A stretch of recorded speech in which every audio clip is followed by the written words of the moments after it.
Today we will be speaking about the importance of our Acharya's life that we should dwell. When we read the scripture, all the principle is given, but the Acharyas in their life, it shows us how to apply the principle into our practical life. So we have on our Zoom call, we read all our Acharya's lifetime, their accomplishment, their dedication, their determination. Everything when we read, it gives us the way, little path will become more clearer, that how should we mold our life to follow in the footstep. Like Prabhupada came to the Western world with one mission. He came at an advanced age. He didn't fly, he came into the cargo ship, having a couple of heart attacks on the way. He has no money in his pocket, no fixed residence, sleeping only 3 hours a night. Why Prabhupada did that austerity? For all of us, he practically lived an exemplary life, so we can imbibe the activities of Srila Prabhupada in our life, and we can also achieve the same goal as Krishna Prem. So, we talk about all our Acharya's life is full of determination and dedication. Their whole life there was no other goal but to satisfy their previous Acharyas. They have implicit faith in the words of the Guru, that we see that Bhaktisiddhanta Saraswati Maharaj told Prabhupada, go and do the preaching in Western world. And when you read the Lilamrita of Srila Prabhupada, how much trouble he went to in India, even came to the US also. So many difficulty. But they have the implicit faith. And when we see how Prabhupada make at every step what the decision he made, that's really give us, because we also, every moment, we have to decide one way or other. We stay in light or we decided to stay in the dark. So that decision has to be made every step of our life. Now if we follow, if we have heard the great Acharyas, how they have tackled those problems, because everybody will pass through the same thing. All the problems they also face in their life, but how they tackle, and despite the difficulty, what was there in their heart that impelled them to continue on that path, no matter what difficulty may come on the path. So that's what we will learn by dwelling into the previous Acharya's life. We see in that, Narottam Das Thakur, Srinivas Acharyas, they been told that when you become little old age, you go to the Vrindavan and associate with those 6 Goswamis of Vrindavan to learn from them, practical experience. When you associate, one thing I can tell you, that I have learned so many things by associating with my Guru Maharaj physically than reading the scripture. Because every actions will teach you some lesson. What contemplation they may have made to come to make their decisions, you will know when you are presently. How accurate, even I remember that he will teach us serving prasadam. He was really strict. If you are serving sabji, and if you touch his bowl with your spoon, he said you contaminated the whole prasadam. Very, very small thing, but you will learn so many in a detailed way. So when we read the life of these great Acharyas, and one thing that we should feel so fortunate, that all our Guru Parampara is so powerful. We can never conceive that magnanimity of their compassion toward the worldly minded people. And if we will remain steadfast and learn the lifestyle, how they live their life, all this, we see the Madhavendra Puri at the Govinda Kund, he was sitting underneath the tree, fasting. They never expect that they went for the Madhukari or something in the town and get the food. No, they completely depend on the will of Krishna. And how Krishna reciprocate with those devotees. Krishna personally bring the pot of milk to Madhavendra Puri. Same thing happened if we take the example of Rupa Goswami. So many incidents that at the Radha Kund, Rupa Goswami was having no hut or nothing. He was simply chanting in the full sunshine. The Srimati Radharani cannot take it.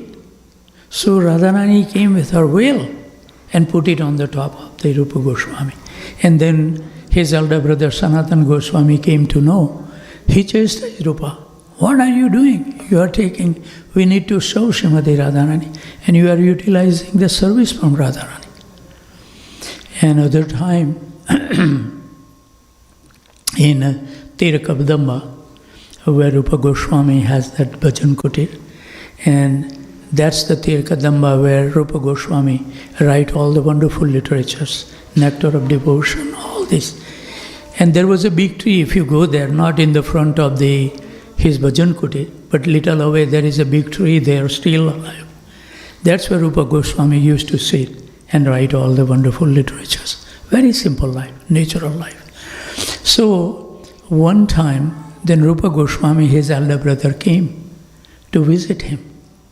And somehow or other, Sanatan Goswami may have said something that he may like to have a sweet kheer, something like that. And Rupa Goswami was living so austere that even in the chapati, when he offered to the Lord used to say, Rupa, at least put a little salt in it so we can eat nicely.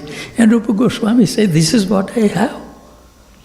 So, when he heard, those spiritual personality, they can know the feeling of his brother, even though the brother will not tell, but they will get the instinct in their heart that Sanatan Goswami want to eat the sweet kheer today. Now he doesn't have any ingredient, nothing.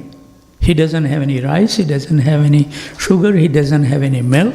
How he can satisfy Sanatan Goswami?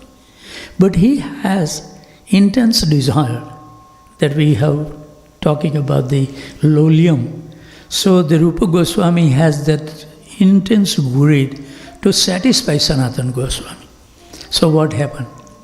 Radharani personally came with all the ingredients and give it to Rupa so he can make the sweet kheer. As soon as he saw the sweet to Sanatan Goswami knew this is not an ordinary kheer, it's a transcendental. So he asked, where did you get this ingredient? You don't have anything. So then it was revealed that it was no different than Srimati Radharani who came personally to satisfy the desire of the devotees. So we have in our line very, very great acharyas. Look at the life of the Bhaktivinoda Thakur. If you want to organize, manage your life very effectively, take the shelter of the instruction of Bhaktivinoda Thakur. Every minute he counts. In the morning, it says that he takes shower, he takes breakfast, he gets ready and leave his house less than 10 minutes. Think about the activities of the great personality. 10 minutes time, that's all he did. And he spent so much time absorbing and serving the divine couple. He was a magistrate, right? Even the Britishers. The normal lawyer may take months to deliver the outcome of the case. Bhaktivinoda Thakur used to handle 40 cases in a day. His court was empty. No cases withheld.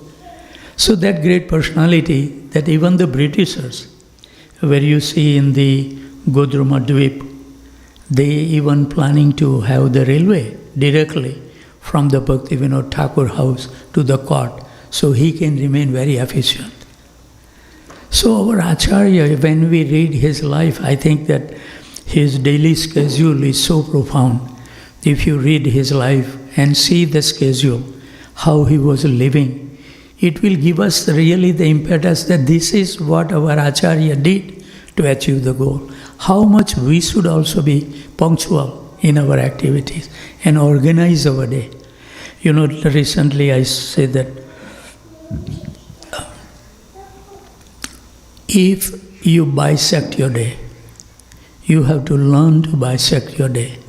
Start with bisecting like 3 in the morning to 11 in the morning, 8 hours. And then 11 a.m. to 7 p.m., another 8 hours. At least put something that I'm going to do these activities during this time. During the morning time, during the evening time. Then you have a weekly chart, you put a tick mark. And then you put what was the intensity of your practices in percentage. You know that how much you were focused to do that particular task. Then you put down 45%, 20%, 10%. And then you make a weekly chart. And then you put for the 4 weeks together at the end of the month, and you can see how strictly you were able to even follow those things, what you commit to do. Then you go deeper and deeper.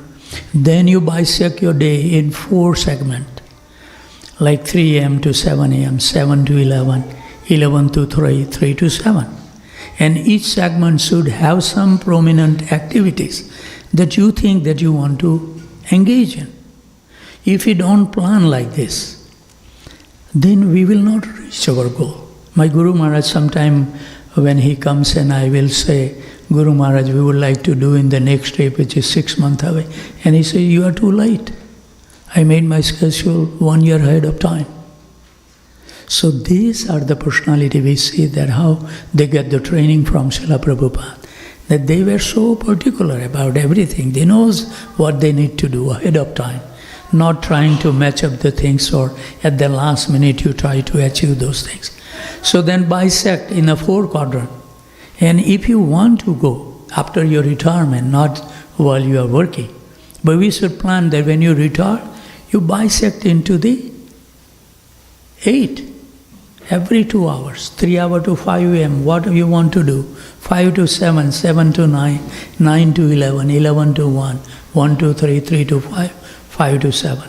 Exactly write down your goal, what you want to do, and then check mark every day, would you be able to do it or not, and with what intensity you did that work. That will give you how we are progressing, how we have to manage our time, we need to learn. If we don't learn to manage our time, no matter what we do, we won't succeed. We have to become a best day manager for our activities. And unless and until we plan for it, how can you execute? So this is we should feel so fortunate that all Bhaktisiddhanta Saraswati Maharaj, Gaur Kishore Das Babaji, you know Gaur Kishore Das Babaji, nobody would dare to see him. By seeing the person, he will know what nonsense he has done and he will chastise openly.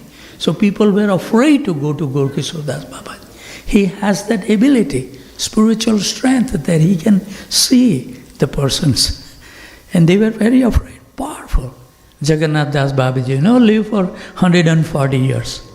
And when he found the place where Chaitanya Mahaprabhu took birth, he was jumping at 140 years, 6 feet in the sky. That transcendental personality is in our disciplic successor. So we have all that what we need to perfect our life. We have no scarcity. And Prabhupada says, whatever you need, I have provided. And if we really dwell into Prabhupada's life, we can learn so many things. How much trouble Prabhupada went. We were just reading up to, still he went to the Jhansi, that's where we are. And so much trouble. So much trouble. And one time, then time came that, his wife was not cooperative. He was thinking that if wife cooperate, how nice it would be that I can invite the member to my home, talk to about Krishna consciousness, serve them nice prasadam. But the wife and the children were not cooperative. And then one time, that manuscript of Srimad Bhagavatam, Prabhupada so much put effort to create the manuscript of Srimad Bhagavatam. And the Bhagavati Mataji, his wife, one time just to drink the tea and tea biscuits, she rendered that manuscript of Srimad Bhagavatam, and Prabhupada asked her. And she didn't realize what that self-realized person is talking to her. She said, do you need the tea or do you need me? And then she said, I need tea. And that's it for Prabhupada, and he left. So today also I'm going to we will finish at 6 o'clock because we want to wake up early in the morning and we want to take good rest so we can be attentive. So this is one of the songs that is very favorite to Gaur Kishore Das Babaji. Gaur Kishore Das Babaji was really illiterate, but you know that Bhakti Vinod Thakur advised his son, Bhakti Siddhanta Saraswati Maharaj, that please take shelter of Gaur Kishore Das Babaji. He is extremely elevated person. So this is one of the songs I chose to show. This is the favorite song of Gaur Kishore Das Babaji. That was written by Narottam Das Thakur. And Prabhupada says over and over that whatever word come out from the mouth of Narottam Das Thakur, you should accept as a word from the Vedas. So we will dwell on that song. It's only 5 stanzas, but it says that that song will give the essence of everything.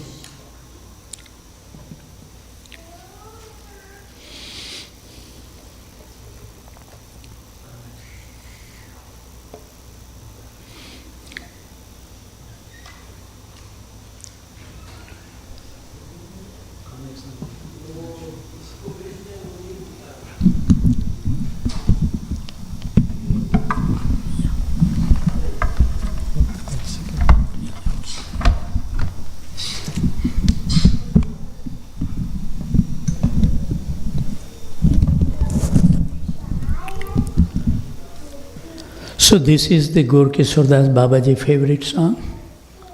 It is written by Narottam Das Thakur.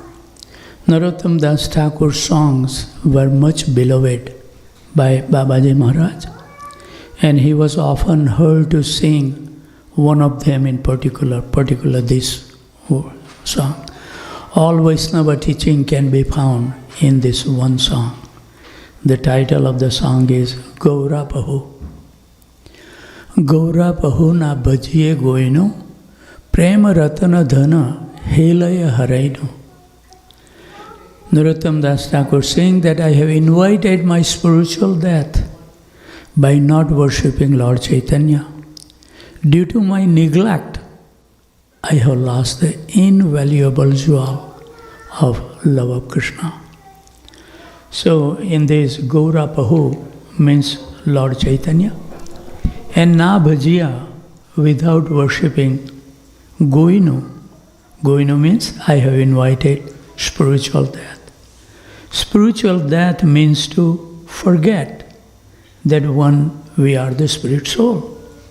That is the spiritual death. Like animal life. Animal life is full of forgetfulness. They cannot be reminded under any circumstances that they are not this body. It is only in this human form of life that we can understand that we are not this body, it's a spirit soul. And if he heard and read Srila Prabhupada's book, he over and over emphasizes, we are not this body.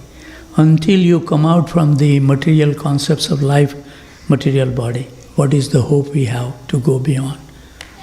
So by chanting the Hare Krishna Mahamantra, one can easily understand this fact that I am not this body, I am a spirit soul.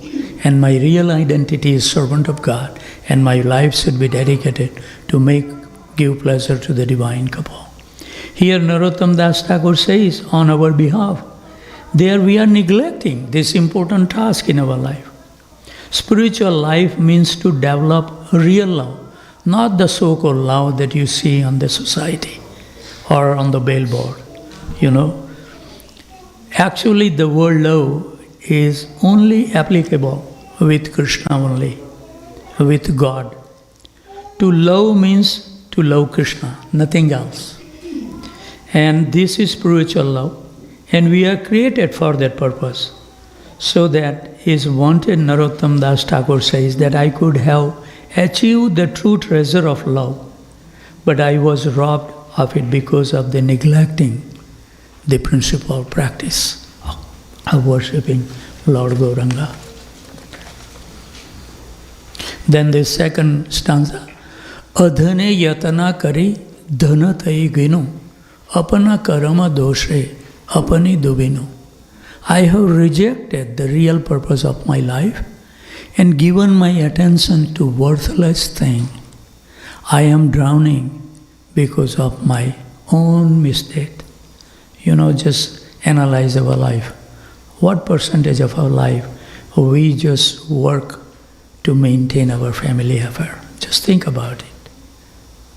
Now, within the 8.4 million pieces of life, only 400,000 is the human being. 8 million pieces of life, they follow the rules, they follow the natures, and you don't see any scarcity in those pieces of life. Krishna maintained them. Have you seen any bird remain hungry, or they don't have a nest, they don't have a children? Everything they have. They are completely free of any anxiety and suffering. Only reason that they follow the rules of God, natures. So why we are suffering? Because that 400,000 out of the 8.4 million, we are the only one is suffering in this material world. Because we want to do the way we want to do. We don't want to surrender to Krishna. So, in the second way, it says, because I am engaging in something which is useless and have rejected the real purpose of my life. So at least, I humbly request to everyone, please plan to get retired by age 55. Don't work more than that. It's not necessary. Wonderful. Congratulations. Yeah, this life is not given to work like cat and dogs. Enjoy your life, fulfill that purpose that we have come in the material world, to become free from the cycle of birth and death. So adhane means valueless things. See, adhane yatana kare. We useless thing we spend all our time. And dhana means valuable. Which is valuable, we don't have no time. So actually every one of us is neglecting our spiritual practices and engage in material sense gratification, simply leading the losing opportunity of this human form. And this human body has been given only for spiritual elevation. Forgetting this, we invite spiritual death. At the time of death, it says in the scripture that you will have to suffer the pain like 1,000 scorpions biting you. But the most pain that we will take it at the end of the life is that I got the human form of life, I got my spiritual master, I got the temple, I have the devotees, I have all this facility that I require. I didn't succeed. And that will give us the greatest pain when we leave this world. Because it's horrible. We will realize. So, apana karama dose apani dubinu. So here Narottam Das is telling us why this happened to us. Due to our past misdeed, that we get certain type of body. As long as one gets a material body, there are no pious deeds. So we should know that we are not pious, at least make sure. So our misdeed, we go down, and by engaging in sense gratification, we are assuring another material body. And that is the cause of material pangs. All suffering comes because of this material body. Just think about it. Right now, this is young. He will get soon the youth, and you who are the youth, they will become old. And you will see, rather than taking the lunch and dinner, we will be taking nothing but the medicine tablets to survive. This is what we are approaching.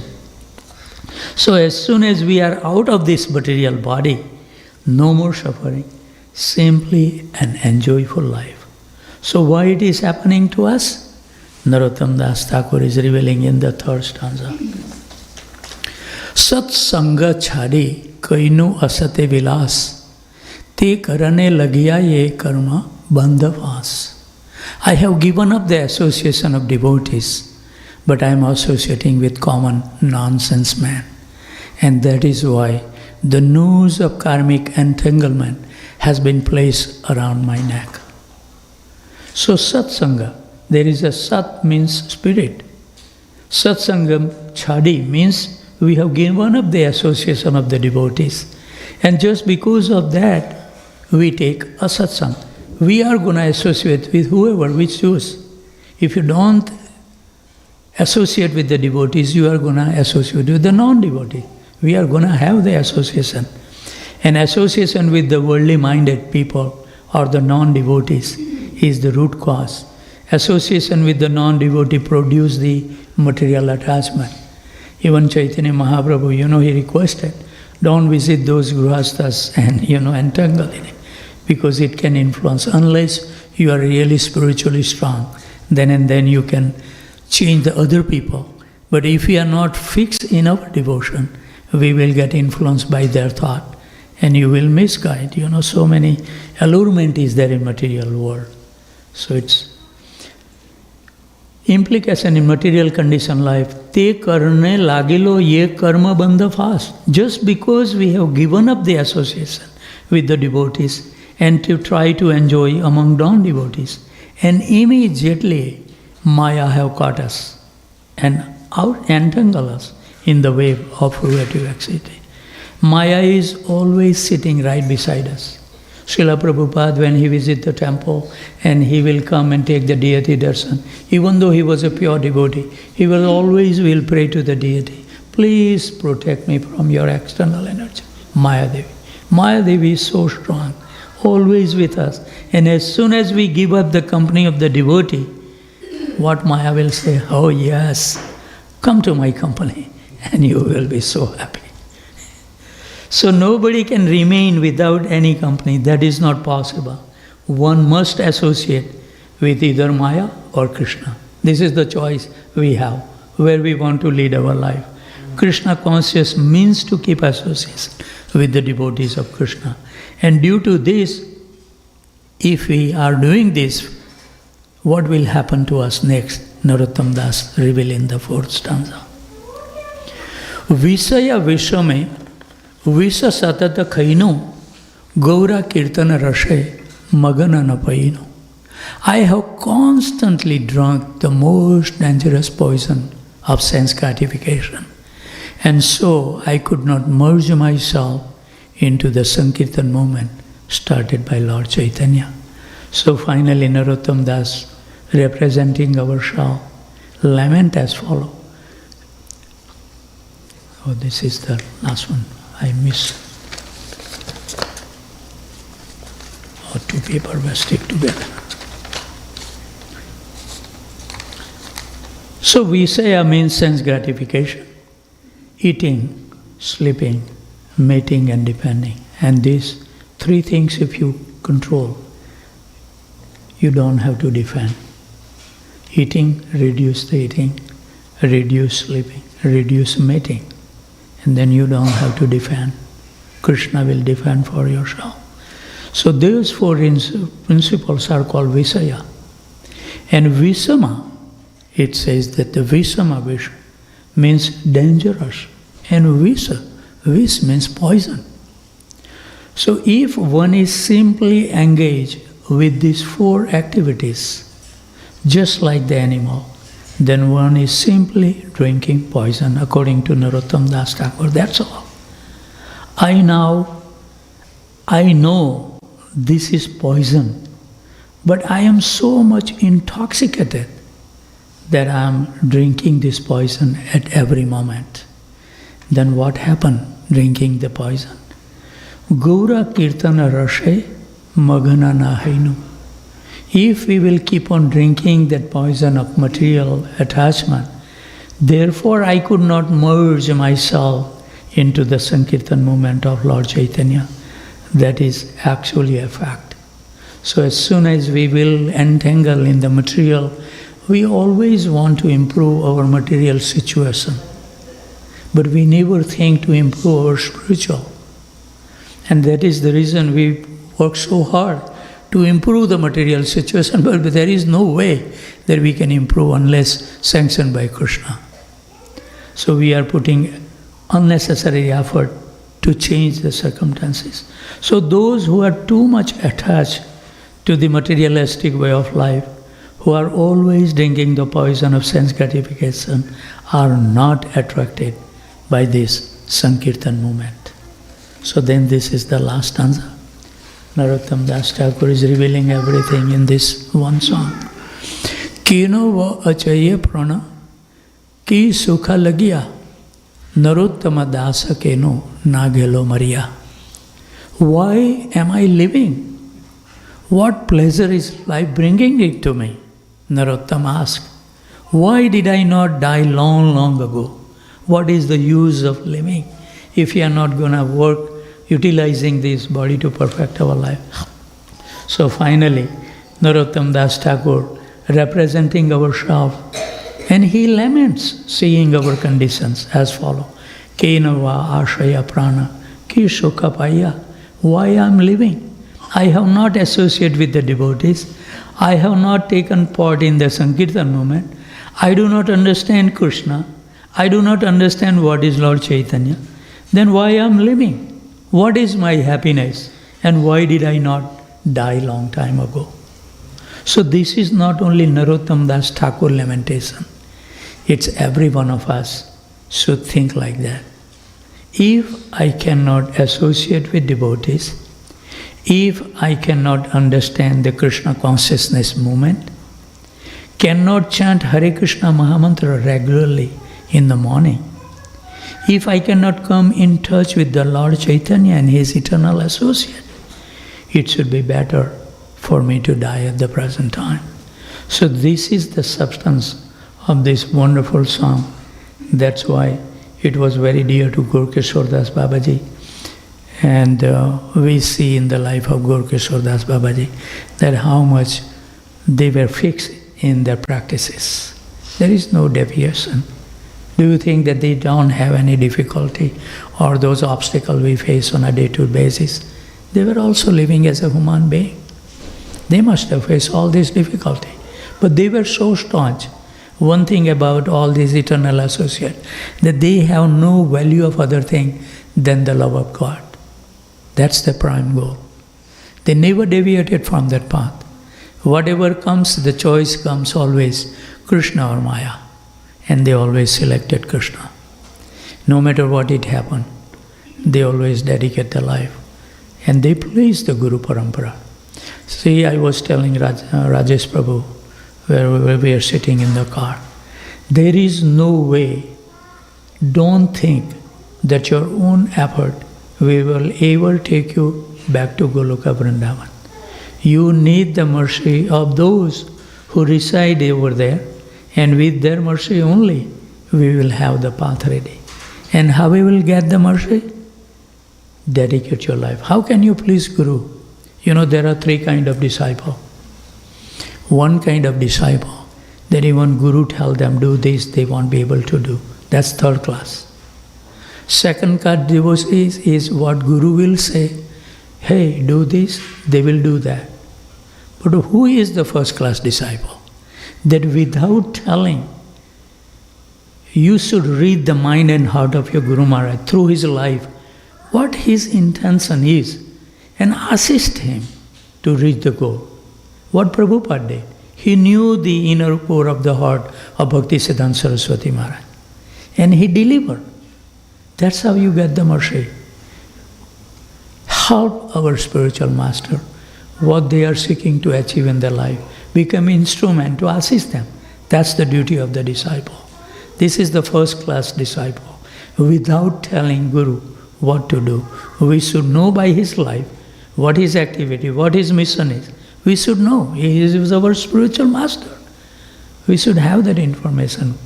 And then we should assist completely. And give up this thing, I always tell them that start with something. My Guru Maharaj advised me. I told Gurudev that Gurudev, you met Srila Prabhupada, and when you were 21-year-old, you gave up your house. We are thinking living in America with this existing condition, with all the diseases going slow, even to pay for your health insurance, we will be keep on working. And I asked Tamal Krishna Maharaj, Gurudev, how we will become, attached? So he gave me a simple advice. He said, do not worry. Take a risk initially, that if that risk doesn't work out in your favor, you should not get disturbed. That much you dedicate your life initially. And what happened with sincerity, If you dedicate that, Krishna will give you some realization, some experience. As I was telling Rajesh Prabhu, that when you dedicate intensely, Krishna will show you, if we keep our vision open, that yes, this is Krishna's, that I did, Krishna is doing so much. And Krishna will give you 1,000 times more what you can give it to him. He is not the beggar. He is the creator, he is the maintainer, he is the whole, everything, whole creation is based upon him. To take care of the one soul is not a problem for him. But we need to get the attachment to him. So start with something and take little risk for Krishna. And you will see Krishna will reciprocate. And then you will get the faith that yes, Krishna reciprocate. Then you will increase. If more and more you increase, this is our life. But unless and until we have practical experience in our life, it would be very, very difficult. Like Kadamba Kanand Swami Maharaj says, when the guy is hanging, he knows there is no way his leg is hanging from the roof. How long can he maintain like that? But when Krishna says, don't worry, I am here to catch you up, he said, no, Krishna, touch my feet so I know. So that much. We don't have the faith, so what can be done? So we should create the faith, and faith, how the faith will increase? You associate with those that they have the strong faith in Krishna. Because from their life you will learn that they took the risk, and you can see their life has been so blissful. So we will get convinced. We need practical example, to make attraction. That yes, this guy dedicated, look at that, how happy. I always tell them, everybody struggle. I say, look, Krishna gave me my house for $62,000, which is worth more than $500,000. Now who can do that? Only Krishna can do that. Now I may have worked 6-figure for many, many years to save that, to make $500,000. But if you depend on Krishna, he will give you everything. You don't have to work hard. Start with something and remain steadfast and depend on Krishna in everything. And to make life successful, again I will repeat one thing that I have mentioned in the morning. Repetition is always good. Anything happen in our life, take it joyfully, that Krishna is helping me.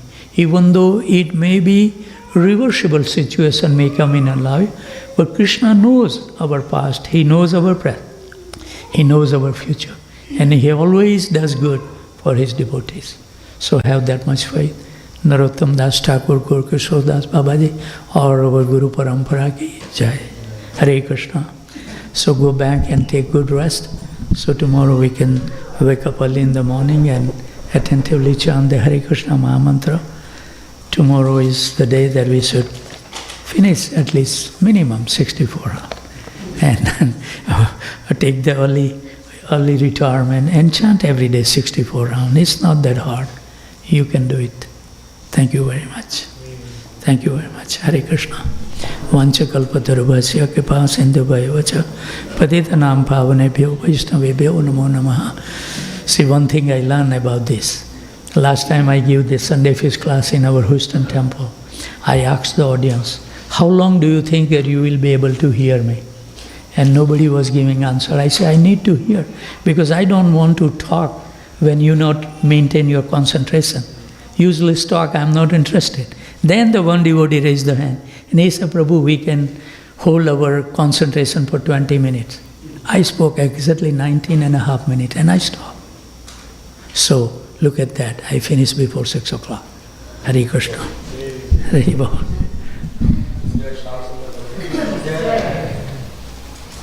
Guru Bhakta